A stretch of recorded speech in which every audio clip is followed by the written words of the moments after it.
இந்தியாவிலும் Marxist communist கட்சி என்பது அரசியலில் நேர்மையினுடைய அடையாளமாக இருக்கிறது.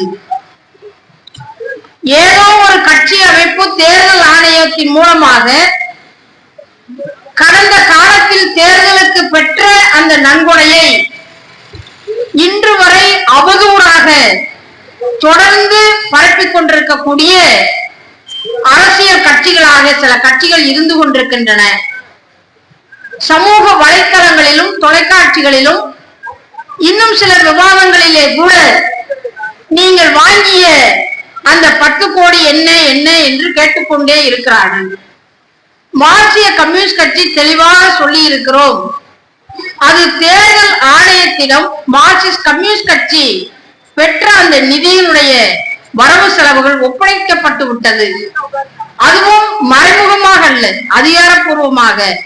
ஆகவே அந்த பெற்ற நன்கொடை என்பதை அவர்களுக்கு விருப்பம் போல அவதூறு செய்வதற்கு இந்த காலம் முழுவதும் பயன்படுத்தி இருக்கிறார்கள்.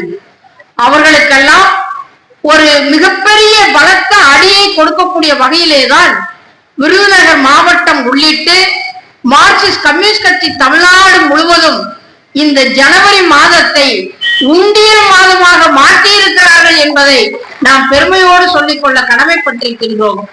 ஆகவே தேர்தல் ஆணையத்திடம் முறையான வரவு செலவுகளை ஒப்படைத்த பிற்பாடு கூட இந்த நேர்மைமிக்க கம்யூனிஸ்ட் கட்சி இயக்கத்தை பார்த்து, தோழர்களை பார்த்து கேலியும் கிண்டலுமாக செய்யக்கூடிய நம்முடைய சித்தாந்த எதிரிகளை நாம் எதிர்கொள்ள வேண்டி இருக்காது. அந்த வகையிலேதான் இந்த உண்டியல் வசூல் என்பது தமிழகத்திற்கே வழிகாட்டக்கூடிய வகையில் விருதுநகர் மாவட்டம் ஒரு மிகச்சிறப்பான பணியை முடித்திருக்கிறார்கள். மேலும் இந்த விருதுநகர் மாவட்டத்தினுடைய பொருளாதார நிலை என்பது மிக மிக ஒரு அற்பமான, மிக குறைந்த ஊதியத்தை பெறக்கூடிய ஒரு மாவட்டம்.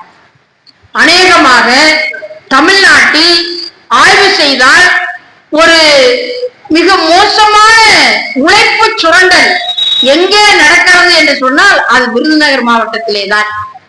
அது பட்டாசு தொழிலாக இருந்தாலும் சரி, அது நூல் நூற்பு ஆலயமாக தொழிற்சாலையாக இருந்தாலும் சரி, விவசாய கூலி வேலையாக இருந்தாலும் சரி, எந்த வேலையாக இருந்தாலும் குறைந்தபட்ச ஊதியம் என்பது ஒரு மிகப்பெரிய உழைப்பு சுரண்டலாக இந்த மாவட்டத்திலே தொடர்கிறது. தீபாவளி பண்டிகைக்கு ஒரு 6 மாதத்திற்கு முன்பாகவே பட்டாசு அந்த தொழிற்சாலைகள் வெடித்து